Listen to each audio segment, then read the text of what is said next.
Coucou tout le monde, j'espère que vous allez bien depuis hier. J'aime bien de revenir tous les jours, comme ça vous dire des choses.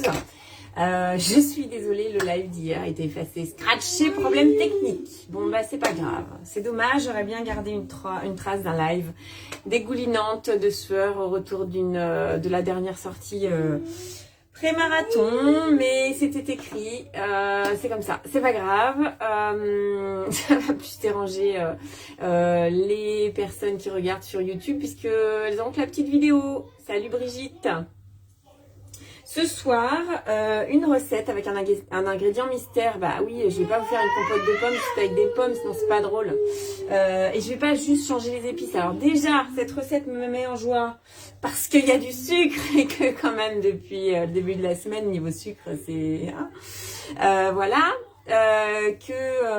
Alors j'ai dit il faut pas trop de fibres, tout ça, d'accord, il en faut, c'est important de se faire plaisir quand même. Donc salut Pierre-Alexandre. Donc c'est quand même la compote, un des ingrédients qu'on peut manger, qu'on mange même sur les courses, hein. On en voit beaucoup avec des gourdes de compote de pommes, donc ça passe. Et il y a un ingrédient mystère. Je suis à l'heure aujourd'hui, je suis à l'heure Pierre-Alexandre, donc tout va bien. Donc cette recette me met en joie parce que déjà il y a 3 saveurs, il y a une saveur inconnue, je voulais vous faire un petit teasing avant puis j'ai pas eu le temps. Salut Muriel, je sais pas si tu l'as fait, si tu as vu la photo, mais en tout cas voilà, je sais que les personnes qui sont sur Cookidoo, peut-être que vous l'avez vu passer. D'ailleurs, je n'ai même pas regardé, je sais plus où est ma tablette, elle est là-bas. De quelle collection c'est, je ne sais plus. Plus trois saveurs que j'adore séparément déjà. Donc évidemment, ceux qui connaissent mon pot de tomates séchées, c'est de la cannelle dedans. Là, ça c'était pour la route, du coup. C'est toujours aussi plaisant. La cardamome qui... c'est quand même dingue parce qu'il disait rien jusqu'à ce que ça commence, hein. Il a réservé le fait de s'exprimer juste pour maintenant. La cardamome qui me met en émoi aussi, hein, toujours. Et alors du coup, je l'ai sortie du frigo. Elle arrive de la Martinique. Cette gousse de vanille. Cannelle, cardamome, vanille, comment vous dire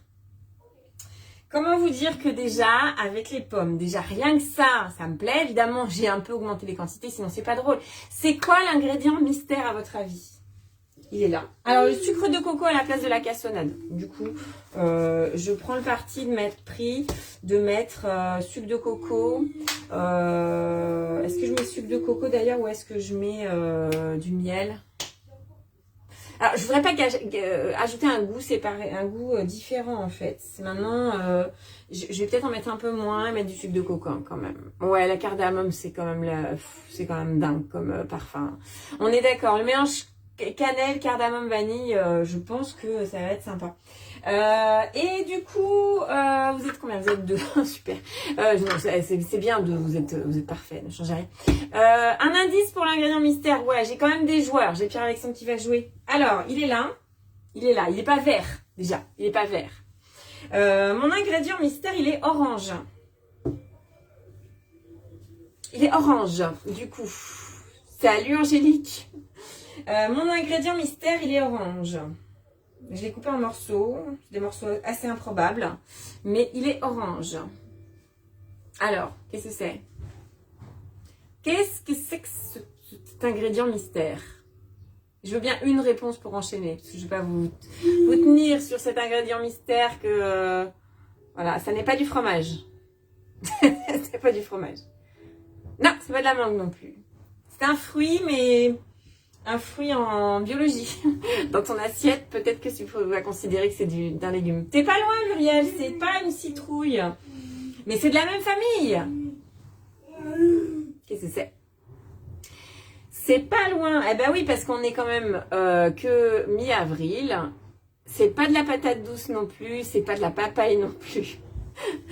Allez-y, vous brûlez. Salut Christelle. Potimarron, on se rapproche, on brûle. C'est de la même famille. Butternut, bravo Christelle, à peine arrivée, elle a gagné. Je te dis pas ce que t'as gagné, j'avais pas prévu de concours, mais je te ferai un cadeau quand même. Bon, bref. Butternut, pomme butternut, cardamome, tomates séchées, sucre de coco. D'un point de vue digestif, ça va être parfait. La butternut, voilà, tout le monde n'aime pas. Hein. Alors là, pour le coup, si je reparle de la semaine de prépa, de fin de prépa marathon, il faut vraiment ménager son tube digestif et aller vers des choses, on sait qu'on a déjà testé, de savoir si on les digère correctement ou pas, parce que il y a rien de pire que l'inconfort digestif quand on court, si vous voyez ce que je veux dire. C'est un petit peu, voilà, c'est glamour, hein, mais quand même. Cette recette, est-ce que quelqu'un a testé avec quoi vous avez mélangé les pommes, parce que on va quand même parler des pommes, pour les compotes. J'ai même pas regardé le temps j'ai regardé le temps de cuisson à peu près, hein, mais je voulais absolument faire cette recette. Compote de pommes, butternut et épices, ça s'appelle. Je l'ai mis dans mon calendrier, dans ma semaine. C'est rigolo parce que du coup sur la photo il y a du raisin. C'est drôle. Ils sont drôles chez Cookie Dough, décidément. Hein. Ils mettent pas d'œufs dans la sauce poulette et ils mettent des photos de raisin alors qu'il n'y en a pas dans la recette. C'est pas grave. Voilà, je vais pas faire de mauvais esprit, mais j'en fais quand même un peu. Hein, sinon c'est pas drôle. Facile, 10 minutes, 35 minutes au total. Je vais pas vous garder 35 minutes. Ouais, c'est ça. Bon, alors du coup, ça va être très court puisque c'est de la compote. C'est de la compote. Alors, du coup, bah allons-y. Hein, je vais faire, de toute façon, je vais faire la recette et puis bah, je vous montrerai le résultat. Le résultat joli dans les petits pots. Dans les petits pots Thermomix. Hop, avec le petit couvercle Thermomix. Voilà, je savais. Hein. Alors, j'ai fait aussi mes recettes et mes propositions de recettes en fonction de ce dont j'avais besoin. T'en as déjà mangé une, mon chouchoupi? T'en as déjà mangé une, t'en mangeras pas deux ce soir. Il y a trop de vitamines dedans pour ça. Après, on dort plus. Voilà. On aura un bon dessert ce soir. Oui, mais non, tu ne mangeras pas la pomme comme ça. J'arrive tout à l'heure. Tu vas manger après. T'as pas mangé ce midi ou quoi? Bon, ça va être compliqué. Non, on reste là. Je reste là, je viens te faire un câlin après. Juste après. Alors, on fait un câlin maintenant. Ouais. On fait un câlin maintenant. Ça y est, on a fait le câlin? Non, je ne peux pas venir. Je reviens tout à l'heure. J'en ai pas pour longtemps, là. J'arrive. T'abuses, hein. Il exagère parce que il exagère. Bon, bref. J'arrive, chouchoupi. J'arrive. Je surveille parce que... Voilà, je suis désolée, du coup, commencer à cuisiner. Donc, on va me demander 500 g de pommes coupées en morceaux. Alors, autant vous dire que je vais peut-être prendre un raccourci. Je vais les couper en quartiers. Je vais insérer, je vais mettre une étape en plus. Pomme kaki, d'accord. Pomme quoi d'autre? Moi, pomme banane, hein, tout le temps. Pomme banane sans sucre, forcément, pomme banane. Hein. Maxence, il a chopé un... Alors, je reviens, il a chopé un truc.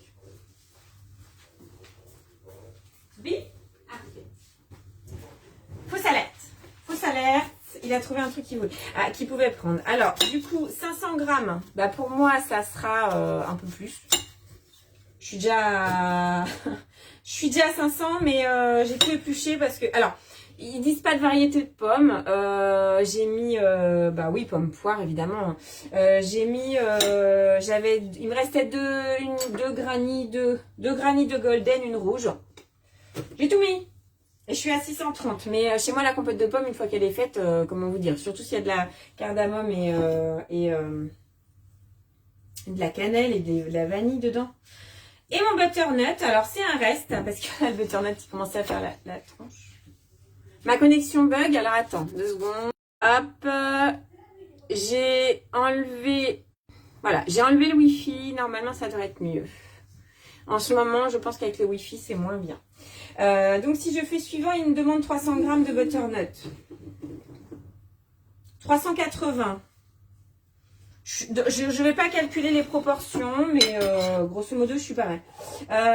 Et après, il me demande quoi? 150 g d'eau. Avant de mettre l'eau, je vais insérer une petite étape où je vais mettre 5 secondes vitesse 5. Pour que ça cuise plus rapidement. Parce que je sens que je vais avoir faim vite.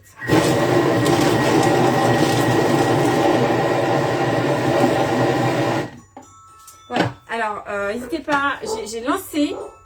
Une fois que ça a été lancé, j'ai inséré ma spatule pour me faire une petite brunoise. Une petite brunoise jolie, orange et blanche. Et je retourne sur le marque-page. Et là, du coup, il me demande 150 grammes d'eau. Je suis pas sûre que j'ai 150 là. Bah si, je vais les avoir. Impeccable. Donc un peu d'eau, 60 grammes de sucre cassonade ici. Voilà, je vais garder mes 60 grammes du coup. Je vais pas augmenter, hein, puisque j'ai dit que je mettrais moins de sucre que ce qui est écrit.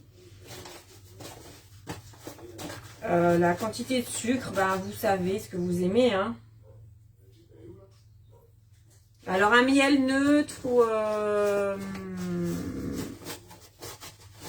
miel neutre ou sirop d'agave, ce que vous voulez. Là voilà, j'essaye aussi. Alors c'était aussi mon idée de vider mes placards. De vider mes placards et de vraiment utiliser ce que j'ai dedans. J'achète des trucs en disant je vais utiliser pour faire ci, puis voilà, je fais pas forcément encore. Donc hop, une gousse de vanille fendue en deux, et ça c'est ce que j'ai pas fait. Je vais prendre, si je trouve ma petite planche, et je ne la trouve pas. Elle est où? Elle n'est pas là, elle a déjà servi et j'ai pas envie d'utiliser mon autre planche. Je vais utiliser mon assiette du coup, ça va être moins drôle. Donc, fendue en deux, je vais couper. De toute façon, ça veut dire qu'on va pas la laisser.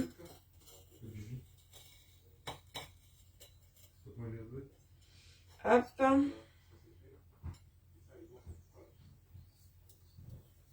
Alors j'ai aussi de la vanille en poudre directement, mais j'avais quand même des belles gousses de vanille, donc je vais les utiliser.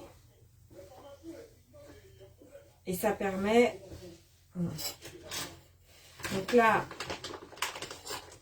égrener avec la pointe du couteau. Hop.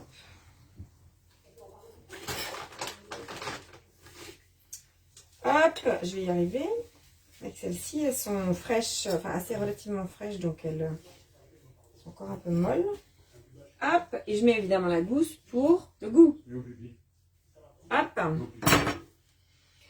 Ensuite, insérer le couvercle et le gobelet doseur. Et là, ah oui, alors du coup, je mettrai je regarde, on met les épices après. J'ai pas tout regardé sur cette recette. On ajoute la cannelle et la cardamome. Salut Suzanne. On ajoute la cannelle et la cardamome par la suite. Donc là, je pars pour 25 minutes, il me dit, de cuisson.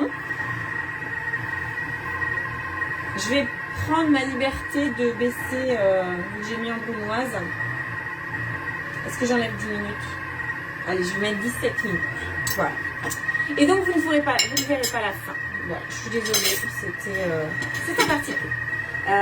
Mais en tout cas, évidemment, je vous fais un petit commentaire du rendu gustatif. Hein. Et je vous fais quand même une photo jolie des différents pots que j'aurai remplis. J'espère que je vais en avoir rempli un peu. Alors, je conserve combien de temps ma compote maison? Comment dire, elle n'a pas le temps de dépérir, la compote maison en général. Parce que si j'en ai, de fait, je la mange en 2-3 jours, quoi. J'adore la compote de pommes, en fait. La compote de pommes, elle peut aussi servir en fond de tarte, elle peut servir, voilà, pour garnir des chaussons, enfin, voilà. J'ai plein de recettes qu'on peut faire avec. Moi, voilà, une semaine. Si je dois vraiment répondre à la question, je dirais une semaine. Vu qu'il n'y a pas de conservateur à part le sucre, et là j'ai mis le sucre de coco, je suis pas sûre que ça ait le même effet, parce que ça confie dans le sucre, donc comme le principe de la confiture, du blanc. Voilà. La cardamome et la cannelle, on les met à la fin. Là, c'est dit d'utiliser de la cardamome en poudre. Je regarde si on mixe après. Parce que, alors, dites-moi, mais en utilisant de la cardamome en poudre sur des recettes, la recette des petits pains suédois de Noël, Du coup, j'avais, je trouvais ça moins fort qu'en utilisant des gousses, en mettant quand même pas mal. Donc, est-ce que ça perd, un peu de puissance la cardamome en poudre? Est-ce que vous avez un avis sur la question? Sinon, la suite de la recette, donc c'est à 100 degrés. La suite de la recette, c'est 15 secondes vitesse 6. C'est rajouter une cuillère à café de cannelle, une cuillère à café de cardamome et 15 secondes vitesse 6. Évidemment, si vous voulez une texture différente, bah vous mixez plus longtemps. Et alors, il laisse la gousse, je regardais, il laisse la gousse de vanille. Il laisse la gousse de vanille. Donc, elle n'ira pas dans un pot. Voilà, je l'enlèverai, évidemment, elle n'ira pas dans un pot. Si vous mettez dans un saladier, effectivement, vous pouvez laisser la gousse de vanille parce que ça va continuer à infuser. Voilà, je vous souhaite une bonne soirée et je vous dis à demain. Demain, ça sera un plat avec féculent, un plat pour de l'énergie et de la bonne énergie. Je vous souhaite une bonne soirée, je vous dis à demain. Salut!